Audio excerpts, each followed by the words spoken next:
Okay, good morning again. And we're all very pleased that you're here for today's talk for the Science and Engineering Council. I think most of you who are here know that we support a science fair whenever it happens in Santa Barbara County. It did this year, a little bit at least. And we also support a scholarship or two through the Scholarship Foundation of Santa Barbara. And we'll soon be hearing who our scholarship recipients are for this coming year. And we'll let you all know as soon as we can do that. So before I introduce a board member that will introduce our speaker, I just want to tell you that our speaker for next month, Dr. John D. Benedetto, who is with Condor Calibration Services, a new startup in town, is with us today. And we can't pepper him with questions yet, but he'll be talking about remote sensing and methane and LiDAR and things like that. So I encourage you to come. It'll be a good meeting. If it isn't, he'll pay. So, board members that are present today, Bill Therringer, who might have taken your money, John Ilgen, who is also our scholarship chair, Joseph Schranks, who generously allows us to meet here at the Community West Bay, and myself. I don't think I've missed anyone. And please notice our sponsor. These people support us with more than just a membership. And if your corporation would like to do so, then talk to any one of us or to wonderful secretary, there are web members in your corner. So at this point, I'm going to introduce John Milton, who's also a board member, who will tell us about today's talk and about today. Thank you.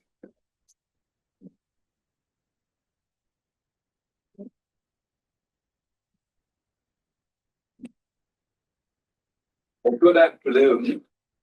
I want to introduce the speaker from Strelich, who I consider one of the top 5 computer scientists. We're going to feel that after we start speaking.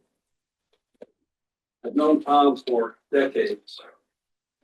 He worked for a company called Ilgen Simulation Technologies Incorporated for a number of years, and was just an amazing individual.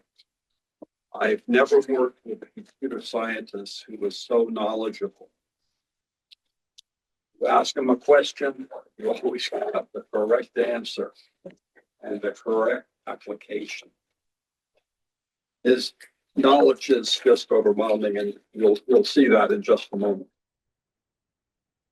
Tom currently is a digital engineering fellow at Northrop Grumman, who acquired Ilgen Simulation Technologies Incorporated. He was also a technical fellow and has extensive experience in system engineering, immersive 3D visualization, which is becoming extremely significant in the digital world we're living in today, because you can't evaluate all the numbers that come out these days. Not the visualizing. Artificial intelligence, machine learning, which you'll be talking about in depth today. Advanced software architectures, architectures that integrate and interoperate disparate models, simulations, and technology development, all types.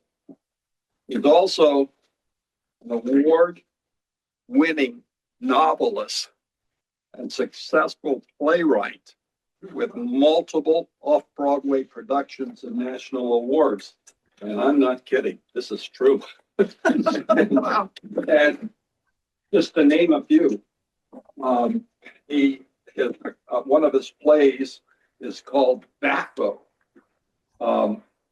Best and final offer is what Baffo means. Another one was Dog Logic, D-O-G, Dog Logic.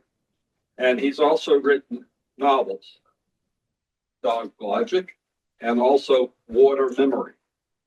So he's absolutely doing some incredible applications of all kinds. And his plays have been huge successes. And actually, he's received awards for these plays.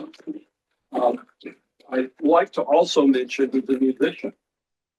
And so I would like to introduce Tom Strelich, an incredible computer scientist and also not a bad musician. Tom Strelich.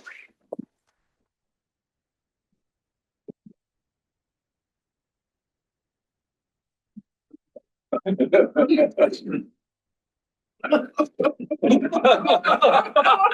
he starts a meeting like this, so You're not the guy that used to stand on the sidewalk in Santa Barbara. no, I know, I heard of that guy. Yeah, and they said he was. I Terrible. never actually heard him play, but my piping instructor said like he was a terrible bagpiper. Terrible. And you won't see much difference when I played just now. So I'm going to play just to kind of start things off because we've just eaten. Blood sugars are spiking and plummeting. You're all going to want to take a nap. So just to make sure that doesn't happen, I'll play a little Scottish tune here. It's called The Great Stain of Dunvegan. You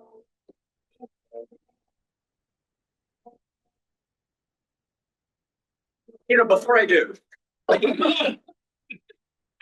I'm also the pipe major for the Santa Barbara Sheriff's Pipe and Drum Band. And we're always looking for new pipers. So if you want to learn how to play, we'll teach you how. You get to wear a kilt. It's a chick magnet or a dude magnet if you're still inclined. So there's that. So this is the, it's called, this is called the McDonald's Dangling Turi, which isn't as bad as it sounds. The Turi is just a little dingle ball on top of your hat.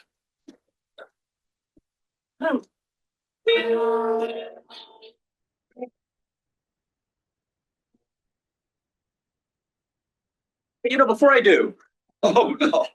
we're also looking for drummers. So if you can drum on the steering wheel, you've got a future in the bagpipe band. Snare drum, bass drum, whatever you want, we're good. And I think with bagpipes, I would say you'll only leave the audience wanting more. So I'll stop now and get on with the presentation. Now that I've got your full and undivided.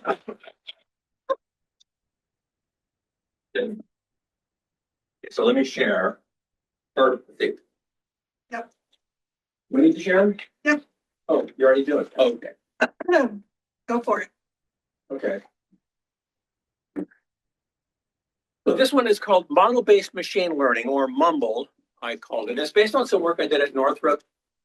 I think we finished it up and did all the studies and got paper write-ups, and it's published in archive in like 2021 or 22. We tried Nature magazine and some other ones, but they weren't buying. So we got an archive, but it's all publicly available and stuff like that. So this is kind of a summary of that. So when John's company, Ilgen, was bought by Northrop Grumman, this is back in 2004, I think, 2003. It was mainly because, well, there's several reasons. One was my clip art. Northrop Grumman saw my clip art and said, we have to buy this company. And then John's connections with every flag rank officer in the world kind of helped a little bit as well. So I'm just going to kind of go over the context of computer learning and model-based engineering. It's called digital engineering now, but it's just that kind of stuff. Why, and then the concepts that were behind what we did at Northrop, and then what the results were. So, you know, currently they're using AI, and at that time, and still now, kind of in an operational context for you know, sensors and detecting swarms and detecting cyber attacks and that kind of stuff in operation. And so because I wasn't an operational guy, I was mainly a system engineering development guy. I said, well, what about trying to apply the same technologies to the development of systems? Instead of, you know, operations of systems, how about using the same techniques for the development and then sustainment and modernization of those systems? Because that's where the DoD certainly spends most of its budget, is on taking care of the old systems that it has and everything, like 80% of its budget. We're not seeing your PowerPoint if you Oh, have so shared. I did have to, do I have to share them? Yeah. Go to Zoom. And then say, share screen. Window. There we are. Now I'm sharing? Yes. Yes. Okay. No wonder you didn't get a laugh out of my clip art. Now you know. Okay. So, so it's proven force multiplier for operational stuff, and now I want to say, let's see how we can use it for, development of systems. It's a big and untapped market. So let's hide that. I just undid something, so let me do a new share window.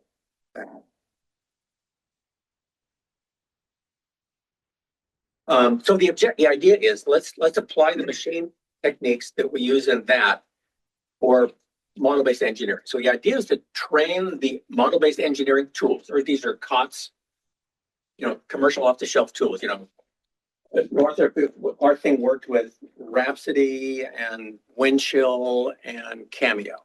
Those are the three big players in that field. So the idea is to make the tool smarter as it's getting used. The analogy would be, if I was a master carpenter and I had a hammer, I wanted that hammer to learn how to be a hammer as I was using it to do finished carpentry or framing or whatever it is. So when that hammer got handed off to an apprentice or a journeyman, the hammer itself knew the difference between, say, a screw and a nail and how not to smash a thumb or ding the drywall. That's the idea. So we wanted to make it so that let's build the machine learning stuff into the model-based engineering tools so that they're being trained as they're being used by their expert humans. And the idea behind that is that what you want to try to do is to try to capture the corporate tribal memory associated with the system as it's being developed, because that system is going to typically last a long time. And the people that were there for its founding are now gone. They're all, they have ponytails now. They're living in Santa Cruz making driftwood candles or whatever, but they're not around anymore. So that knowledge is gone. What you want to do is try to capture some of that knowledge in the tools that those engineers are going to be using in the years ahead. So that was kind of the idea and the strategy for doing it. So the tools are getting smarter as they're being used, like a smartphone. It knows how many ways you've misspelled things, so it knows kind of what you meant, and it does a little bit of autocomplete. So the idea came out of some work that some guys at Northrop were doing, that we teamed up on this. And this notion that human activity is a dynamical system. And again, this is like geeky physics and math stuff that I'm a failed botanist that got into computer science kind of accidentally. But these like physicists, CERN level physicists and stuff, were looking at Lagrangian, whatever that means, Lagrangian stuff, and applying that to narrative description. And their kind of focus was that storytelling is a uniquely human thing, and we use it not just for communicating, but for just how we do pretty much everything. Everything kind of comes down to a story. It could be an operational concept story. It could be a customer requirement story. It could be a preliminary design story or a technology story, kind of like this briefing here. It could be a business plan, but all of them are stories. Fairy story, hard to tell a business plan from a fairy tale sometimes. And the important thing is that the kind of story doesn't really matter. They all have an intent, and they have structure, and they have dynamics. There's a sequence to them, beginning, middle, end. The medium doesn't matter either. It doesn't matter if it's a PowerPoint or Excel spreadsheet or histogram or a movie.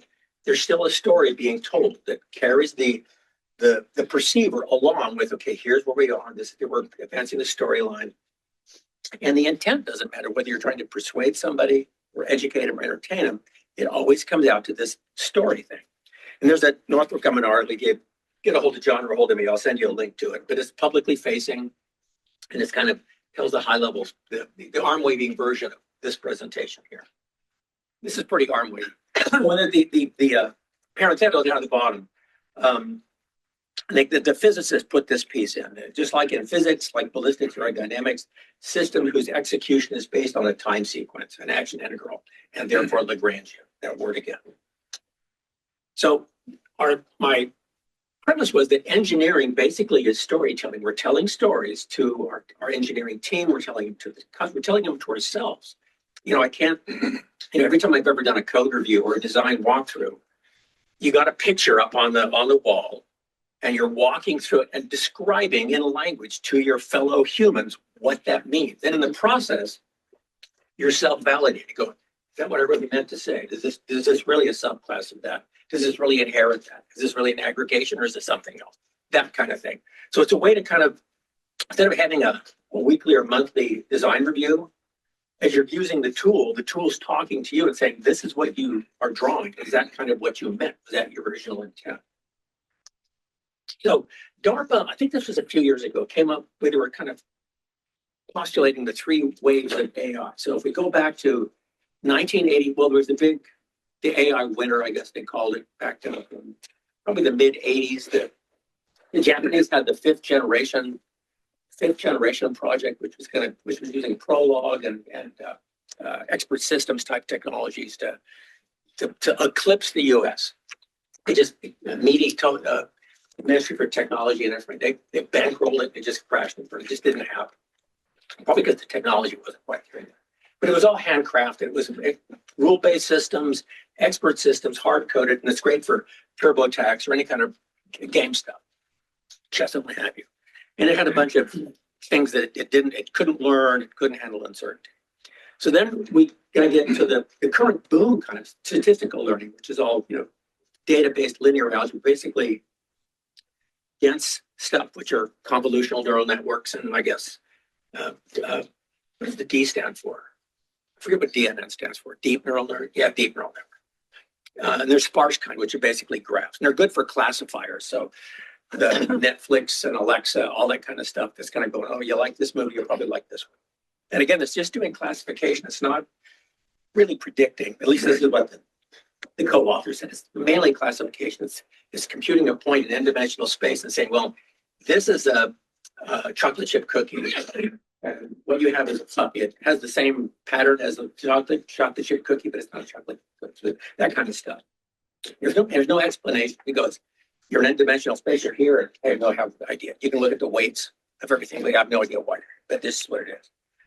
And the last one they're calling contextual adaptation, using a model to drive or explain it. And that's where, we cooked up this third wave AI using this dynamic system, waves, we called it, which provides both prediction and explanation. So the idea was then to apply established techniques that are from dynamical systems, from physics stuff, delay embedding and epsilon connectedness that I had no idea what those were, but to identify and forecast these time series activities and basically into narrative descriptions, because you can take any sequence of sensor inputs and those become a sequence. You turn them into language that basically tells a story. I saw something, it moved from here to here. It's brighter now, that kind of stuff. It's telling a story. So we said, okay, how do we construct this Lagrangian, this action integral for stories? So because, as John mentioned, and then I mentioned that I'm an established playwright, novelist, screenwriter, and stuff like that. They're available on Amazon. It's in the airport bookstore, real deal. Because I had a puppet. Yeah. Are we in stage 3 then? From your last slide? Yeah. We're right now. Okay. Yeah, this is stage 3. And then you said something about the Japanese where it's in something. That was like an 85. That was kind of the layer 1. That was the expert system. There was a big expert system boom back in the mid 80s to the late 80s. Okay, so that was stage 1 or that was stage 1. Yeah, we're in stage 3. Got it. Yeah. So these guys wanted to construct an experiment to try to DAOs, find out what this action integral was. And they wanted to get, have some students do some stuff. I said, well, you want to have some students write short stories, 50 paragraph short stories where we would give them the first paragraph and the last paragraph. And they had to write the intervening 48 paragraphs to connect the beginning to the end. So we could say, is there any kind of trajectory that could be discovered that humans instinctively and innately do? We tell stories. So he was going to have some college students do it. I said, no, it's not a random sample of people. It's very homogenous. They're all 18 and they care about going to bars and stuff like that. So I said, look, I have a publisher. Let's do this. you give the publisher 20 G's to have a contest to make prizes. I said, put out, we called them hackathons. We did 3 or 4. And so we pushed out these these contests to say, anybody want to enter this contest? Here's the first and last paragraph. And I wrote the first and last one. I made it so that they could be, I didn't identify any character names or the setting or the year or what planet we were on or anything. So it was totally open for, they could be bodice ripping, 6-pack ab type romances. It could be fairies and unicorns, whatever they are, sci-fi, could be anything they wanted. So we ended up with like 1,000 short stories that we had to basically, and what they wanted to do is write these short stories, and then we had to basically judge them and rank them. What was good, what was bad. And there were some horrible ones because I was one of the judges on this thing. But we did the work, and so we basically, and in this picture here, is the idea we want to construct this action interval. So we did all these short stories, and so we had, there's 500 for the first one, about 1,000 or 2 overall that different we did. But basically, they identified kind of like, you can kind of see the parabolic curve and some of these dots there. That the end of we did a Tisney on them to figure out what the clusters were, and then constructed the MSTs, the minimum spanning trees, to connect the dots to say, here's basically what we think the story is. So they constructed the action interval to do that. You go, okay, well, that's great. That's short stories. What does that have to do with us? I forgot to animate this. But we want to leverage that short story action integral to say, let's try that with engineering artifacts. Not a short story. Now we're going to use engineering artifacts from model-based engineering, SysML models from major programs. And we basically process those things to say, yeah. So were the stories automatically generated through a large language model? No, this is before LLMs. Okay. So Yeah, this was your analysis through like some kind of No. AI? No, okay, so there's no AI. No, yeah. In this It was story, all yeah. humans judged it, and then they worked out the math on the Tisneys and everything. They used, I guess, latent semantic analysis to figure out the plots and do all that kind of stuff. That's what they told me. And it's all written up in the archive article, so you can trace it down that way. But yeah, so there was no, this was done in 2019 and 2020. So it was before LLMs came out, 2024? Not that long, but there weren't any. So yeah, it's just regular old natural language library in Java and stuff like that. So we wanted to see if we could find the underlying ballistics for what engineers do. So we constructed this thing. Did I animate this? Yeah, here it flies in. Was it more? I did one at a time. I'll just fly them all in so you can read at your leisure. But the idea was to train a latent semantic, use LSAs to generate the needs of the MSTs. So we basically went through the model. We had a model feature generator, which basically chucked through diagrams and generated JSON, a JSON equivalent of that diagram. And then we fed that to some natural language algorithms. These are, I think, some Java libraries. So this was not 2021 or 2022, before LLMs happened. And then we turned those, so the JSON descriptions of the diagrams into natural language. But the overall idea was to make a training corpus out of those initial set of models. These can be big. These were big models, 10,000 elements in it and stuff, for a big satellite that was going over the poles and stuff. And then get those in there, and then let users, once it's in the model, and once it's captured in the machine learning algorithms, then in the network, then have people use the model to do their system engineering, have it watch and observe what they're doing to be trained as it's doing, to classify stuff. And then at a certain point in time, once it's smart enough, to be able to recommend, just like a Netflix recommender, but with a lot more parameters. And then once they make the changes, feed that back into the model to retrain it. But that's the idea, to set up this loop doing that. And we got, for this particular effort, we got the model feature generator done, we got the MSTs built, and the natural language generated, so we could do this comparison. Then we did an interesting thing after that. So the results for the natural language, we ended up, yeah, we're good. We ended up kind of saying, let's pluck out of this model 3 kind of classes of diagrams. These are, I think, either class diagrams or block diagrams or something. Really simple ones, kind of like what you see here, and then more complex ones, and then really complex ones. And then we generate the JSON from those. and then feed that. And we fed that to free and open source Java natural language libraries, but no LLMs were around at that point. And then at the same time, we said, okay, so we're generating these things by machine, these descriptions, these natural language descriptions from these algorithms. But we said, well, it was me actually. Let's go ahead and have a human generate descriptions by looking at the diagrams and describing what they think they mean. So that was me. So I basically generated Tom's natural language descriptions of all the diagrams to be able to compare and contrast it with the machine generated descriptions. And we used a kind of complementary technique, statistic, clustering, classification. Statistic kind of shows how things are clustered for classification. The idea being you want to be able to say, okay, this new block you just described is very similar to this other one in a different part of the model. And do you want to just reuse that one? Is this different? Is this duplication? That kind of stuff. Be able to make those kind of things. And then we use the minimum spanning trees to tease out of that thing. What's the action integral using the epsilon connectedness stuff to tease out this underlying engineering story.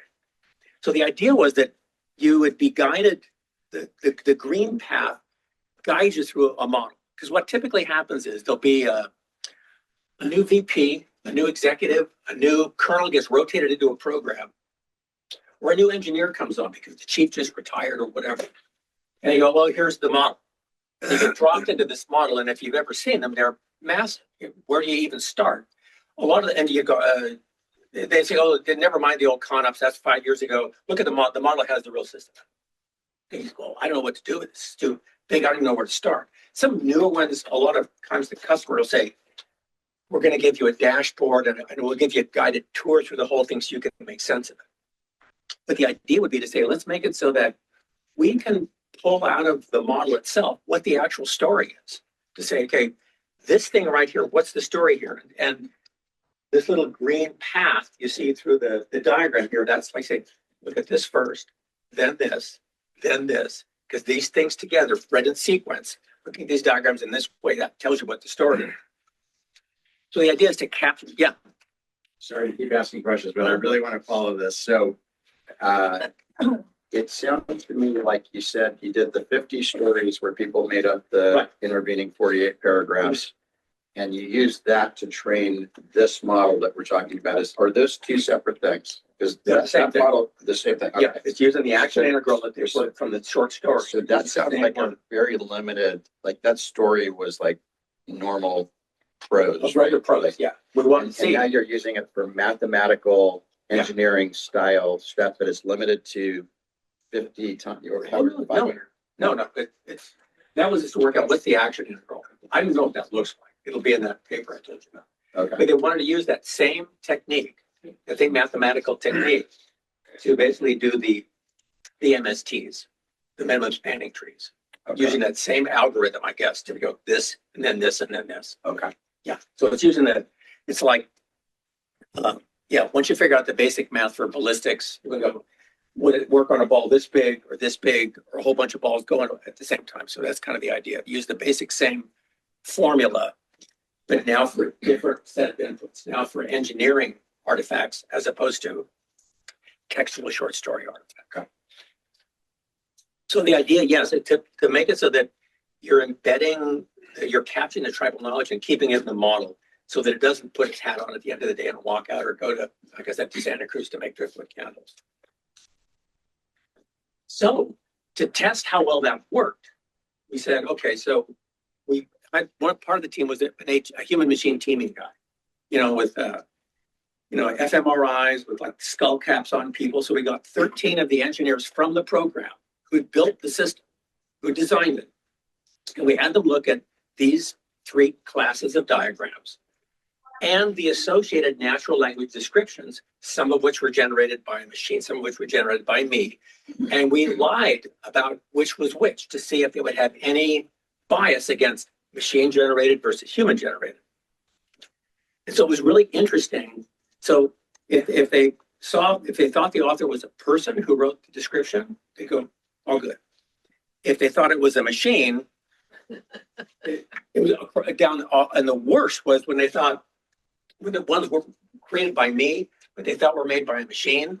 Because I read the description. They go, actually, the machine did a lot better job of describing that than I did. Oh shit, I forgot. I read that. It was a filled-in diamond. That's a different relationship. That kind of stuff. So it's nice that when the machine generates it, it's going to be using the specifics of, okay, if it's this type of connector, that means it's an inherited relationship and all that kind of stuff. That a person, a spot, I didn't see that it was a black diamond, not an empty diamond sort of thing. And so the results of that, it was just really small data. It's only 13 engineers and maybe I think 60 diagrams that they were kind of comparing. But it's promising in terms of if the biases are taken into consideration. But to me, the big value was as we're doing the engineering to have it so that I called it a wingman, model wingman. That as you're doing the modeling, you're in there actively drawing the diagrams and making the connections and putting the comments in. It's simultaneously generating the natural language text of what you're actually drawing. So that you can kind of self-validate and make sure this is what I intended to do and stuff. Because like I was saying before, in a typical software design review or any kind of design review, you're talking your teammates through the logic of what you're doing. And in the process, you're validating in your own head, or somebody in the audience is saying, no, wait a minute. That should be an inherited relationship. That's the wrong, that shouldn't talk to that kind of thing. But you're doing it, in vivo. You're doing it as it's being done, as opposed to waiting 2 weeks for a sprint to complete and to do a code review and that sort of thing. So the conclusion is, it's unique and innovative. If it works, it would be a potential game changer for how this stuff does. And it's kind of, and then because I've done some stuff since this was completed, but at the time, I said, this is interesting, but it's probably the equivalent of the Wright brothers wind tunnel. The wind tunnel doesn't fly, it doesn't compute ground speed, it doesn't do anything actually aviation. It's just giving you some insights into the dynamics of how aerodynamics works. And it also is kind of avoiding the I call it the biomimetic trap. When they were first trying to figure out how to fly, it was all sorts of flapping wing contraptions, and they were all very comical, and they didn't work because you don't want to mimic biology. That's how it just evolved here. And so with the mumble stuff, we're explicitly avoiding this conceivably a dead end of biomimetics to understand the integral and the action integral of it to figure out what the aerodynamics of what engineers do. Now, since then, LLMs came along. So when I left Northrop, I was, as John said, I was consulting for a game startup out of Austin using immersive 3D game stuff for air operation centers, that sort of thing. And I said, well, let's try using that for, the air operation center is a big distributed collaborative activity. People at terminals and a big screen, with a common operational picture and everything. I said, one of the most difficult collaborative things you can do is develop a system. You got contractors in different parts of the country, supply chains and this kind of stuff. What about using the same gaming techniques for system engineering? Basically make it so that system engineering is like you're in a role-playing game or something like that. Only instead of, orcs and stuff like that, it's, swap, size, weight, power, and that kind of stuff. And then when I left them, I ended up at Parsons, and I'm now using LLMs instead of those old natural language libraries and stuff. So LLMs have kind of changed things quite a bit. I think that's it. And I can finish off with the bagpipe tune, or you can ask questions now. Q&A now. Any questions? It seems to me like this is really the beginnings of a large language model. Would you? Yeah. That's big. Yeah. I mean, right now at Parsons, what we're doing is without saying too much, but yeah, we basically, because in fact, I went ahead and took the diagrams from this example here. I dropped them into ChatGPT and said, tell me what this is. I said, can you describe this SysML diagram in natural language English? That was a specific prompt I gave it. I dropped a picture in. I did it in ChatGPT. I did Gemini, and Grok wasn't around yet because this was last year or the year. I think it was just last year. And boom, wow. I said, okay, now I'm really going to throw my clip and say, what did the arrows mean? And bang, it came back with, it gave me a whole reference on SysML and said, okay, these are inheritance relationships and all that kind of stuff. So I got my team working on, yeah, let's do that, because Parsons has their own GPT that can be, it's CUI. So it's not classified, but you can use it on real systems and stuff like that. And they also looked at, because that's going to be on a cloud, and that'll have problems with classified environments sometimes. So I said, there's also the open source LLMs out there. I said, and those can be locally hosted and behind firewalls and all that kind of stuff. So I said, let's make some specialized versions of those because Parsons does defense is only is a part of the company. The other half of the company is smart cities and all that kind of stuff. I said, we could, for logistics, for supply chain, for, that kind of stuff. Smart cities, managing water purification systems, that kind of stuff. It'd be a pretty big discriminator for Parsons. So I said, let's start working on that. That's just where we're just beginning on right now. But yeah, LMs kind of change things a lot because you can feed them, you can train them with source code, you can train them with models, you can train them with specs, 800-53 RMF stuff, all that kind of stuff. So based on what you just said, so that 50 articles or the 50 stories at the beginning, right? That was kind of a relatively minor part of this overall story you're telling. Yeah. And it was just to get some process, right? And kind of learn some process. I think the LLMs, they're still statistical. But let me finish my question. So then you said the engineers took it over. They learned from that. They learned process from that initial 50-story thing. Yeah. And then they trained something, whatever they created. Yeah. They trained that. What did they train that with? Because that seems like it's important. Like, what was the data that trained? For the published article, they're just talking. Not the article, but the system that they were using to then generate whatever they were generating. The guy who did it, it was just late semantic networks. That's what they told me anyway. It was an LN, but I think the action integral was what tuning parameters they had in it. And that's what let it do that kind of prediction of what the parabolic arc was for a story. Because we actually, the MSTs that were generated, because what they did was they would take the MST, they would take the 50 stories and the paragraph order, and they would totally mix them up. And then to use the algorithm to say, can you reconstruct a story based on the algorithm? And it would do a pretty good job.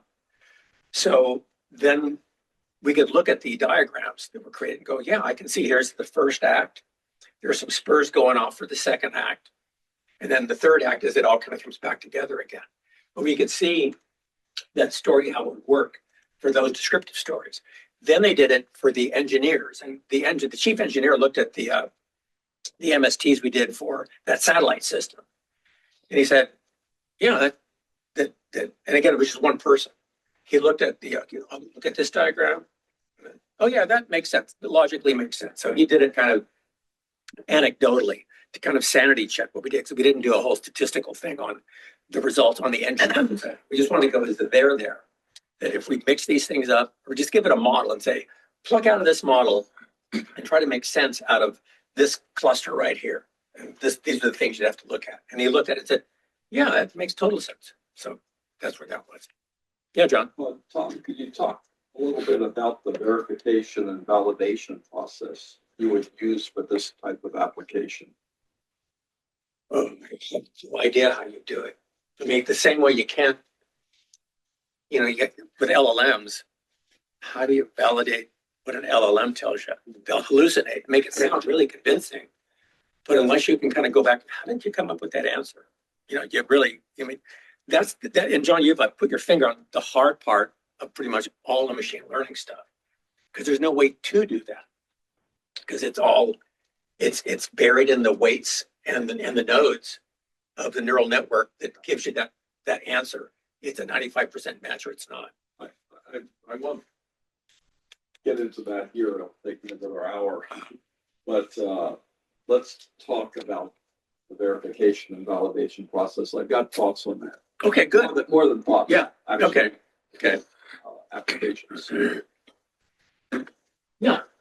Where are we at in terms of availability to incorporate AI into off-the-shelf softwares like SolidWorks or Cadence or something that does, say, semiconductor layout? Well, for this, we used the Cameo APIs. We talked directly to the Cameo API to pull information out of Cameo and stuff.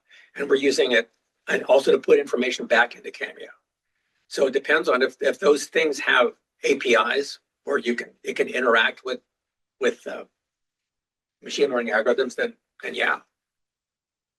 So it's there. It's doable. Yeah, Will. If I can add to that, like, I do some SolidWorks stuff, and, I often will go to ChatGPT and say, I need a SolidWorks model of this thing, and I'll describe it with its dimensions and stuff, and it'll produce a model that I'll just open in SolidWorks, and it's usually 85% there. It requires a little bit of tweaks, but, it does a lot of the hard work. We're all going to be at the freeway on-ramp with a sign saying, we'll code for food. It's just sad. It's sad. Yeah. Thanks for the presentation. It was really enlightening. Oh, thank you. So, whatever the steps you explain, they, very high level, they explain very well. So it's very well. My question is, again, coming to the practical usage of it, I'm using Cameo. And from the last 2 years I'm using, and whatever you say, there is, I see that when using it, there is behind that, there is some learning which is there, which we can use it. So if I have to use it for, my day-to-day activities, is there a model available like you explained, like this, this is how it is to be done. We have to go and make that process from our workplace, this is how the learning happens, or are there the tools available which we can, which already there, you provide some input to that, and that will start becoming, the artificial intelligence system, which will help me to do my day-to-day activities. I'm trying to think, we're not that far along. I mean, at Parsons, we're at the point where we can, I think 26, I think is the plan for doing some of that kind of stuff. But right now we just wanted to basically get the plumbing and wiring in place to say, okay, we can observe what they're doing in the model. We can pull that information out. We can turn it into natural language to read back to have a pilot. So a lot of times when you're a pilot, you talk to the control tower and they'll want you to read back what they just said to you to make sure that you understood and you're not going to go runway incursion or something like that. So it's kind of like a read back capability for engineers. And also for one of the things that in model-based engineering, they want people to live in the model so that you're not always generating documents to give to customers. The customer can go in the model and look at their own stuff. But to do that, you have to, understand the syntax and semantics of SysML. If you're a non-expert, if you're a VP or an executive, or you don't want to know that stuff. You want to ask in plain English, what does this mean? So the ability to just say, here's this big complex diagram. Tell me what that means in plain English. And it can do that. Now it's really for putting visibility and understanding now. In terms of recommending what to do next or how to change things, that's like the next step. Because that's where you have to kind of capture what good is. So you can plot good somewhere in a dimensional space. So when you come up with something to say, here's the design, one, is it good? And good has a bunch of aspects to it. Is it consistent with best practices as described by INCOSE and IEEE? Is it in best practices for Cyber 800-53, all that kind of stuff. So there's a whole bunch of facets to good. But that's that's the next step because we're getting cyber controls into it, things like that. But yes, like a TBD features a previews a coming attraction. And then, did you already ask your question? No, I got a really dumb question. So, you start with a training set that are the stories. So you said, you have a story arc and it's Lagrange and you're going to get from point A to point B through some pathway. So it's a very human response. It's a human way of doing it. Yeah. And then you do transference and you transfer to a different problem set where you also have humans that are Telling stories. telling the stories and guide the paths. So how much of the underlying that we don't see is human thinking based versus coming up with a way to get from A to B that's not human based? Oh, yeah, it might try to take a shortcut. Or just maybe not even a shortcut, maybe just you gave it some constraints and it went a whole different way. My question is how generalized is the human approach with AI then if people take a similar path versus people say, my training set's going to be completely non-decisional. I'm going to have it be just the physics. Yeah, because that's something where I was just reading an article about LLMs and how you could ask it, what's 5 and 5? And they'll give you an answer. But the way it comes up with that answer is this entirely different way that you would never have expected. It does it textually. It doesn't actually do math and stuff. So it's like, yeah, you can get the right answer, but it's in no way a way a human would ever do it in a million years. But it's a good point. And I don't know. It's not a dumb question. It's a scary question. Well, for me, it's a satisfying question. Maybe it's not so crazy. And maybe that underlying, if people train things like this, they're training a certain amount of human. I don't want to go right brain on here, but maybe that's a little bit more human approach is always going to be in the thread of it because that's where you always started. Yeah.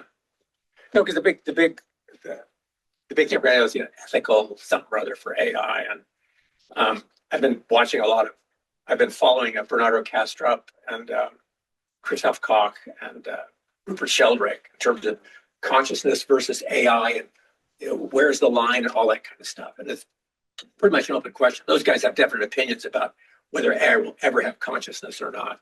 But in terms of the way the thought process works and stuff, that's what this third wave AI stuff. I don't know if Isidoros, who was the guy behind the third wave AI stuff, the Lagrangian aspect of it. He was the ex-CERN scientist.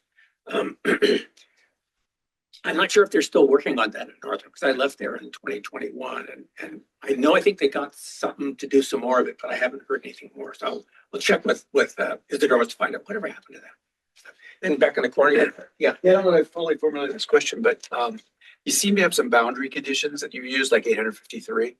And I'm just, if you could talk to how you define those boundaries, like what that. Oh, we're not. No, all we're doing now is we're pulling the constraints into the LLM so that as a design is going forward, it can check if the constraints are being adhered to. And that's like, they just took the wrapper off that. That's something I just saw in an email yesterday that the guys at Parsons are doing.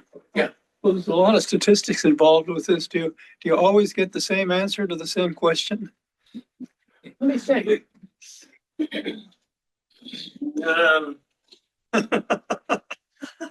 Out of time? What? No, my phone. It happens to me a lot. They say out of time. That guy talks cricket off.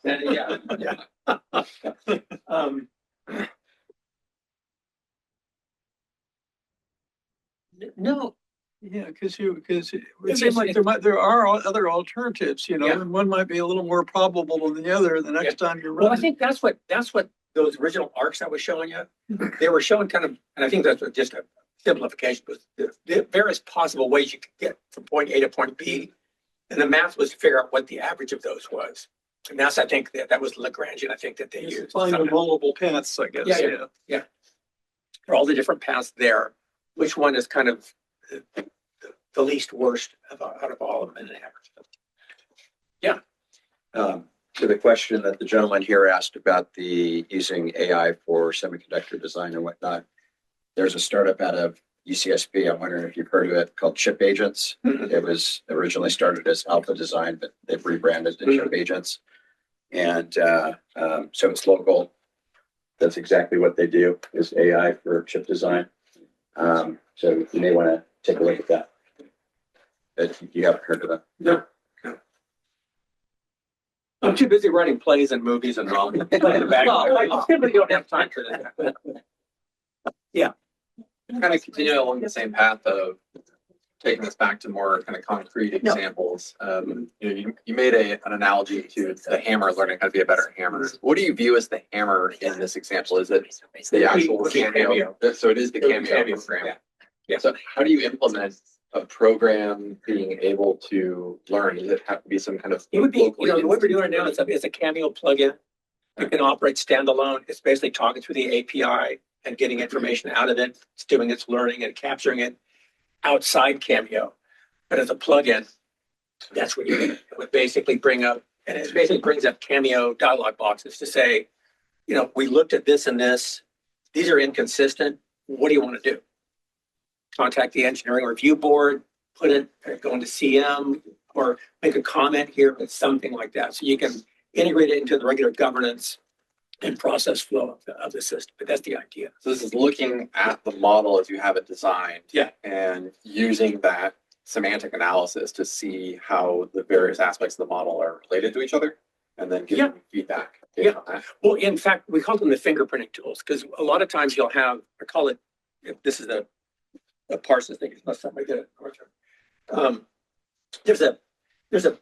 There's a gap between system engineering and modeling and DevSecOps and production of software. And there's no feedback loop to say, did this thing I just deployed match what I thought it was?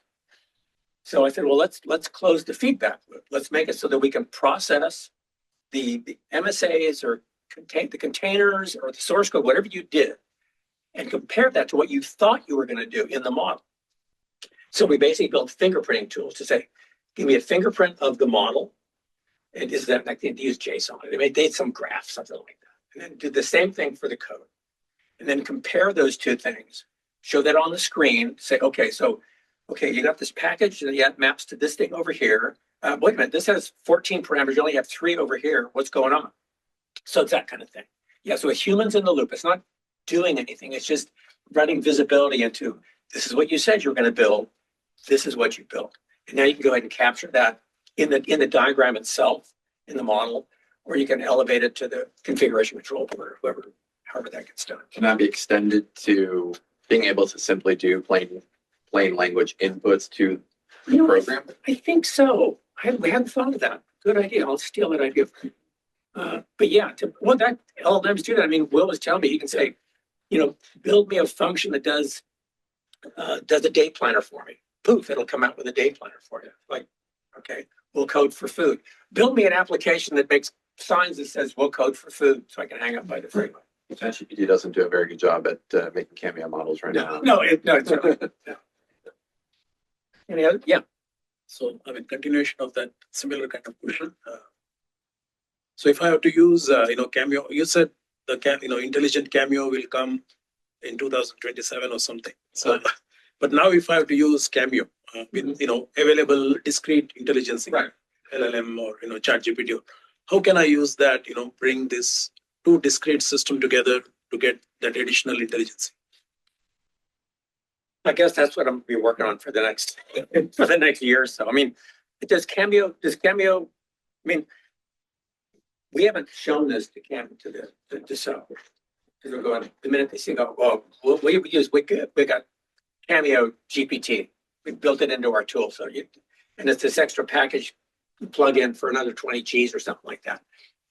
At Parsons, we don't sell product. We do it at Northrop either. So you typically do these sorts of things to give you a discriminator to make, to your secret sauce for winning a contract and then you'll just use it on a contract to execute to make you do it better and faster and cheaper than brand X over there.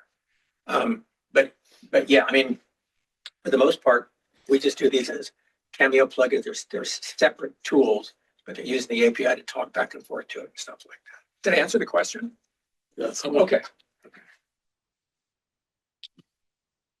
Any further questions? Is there anything online anyone wants to ask? Anybody online? I think we should say thank you I can finish with a bagpipe tune if you want it.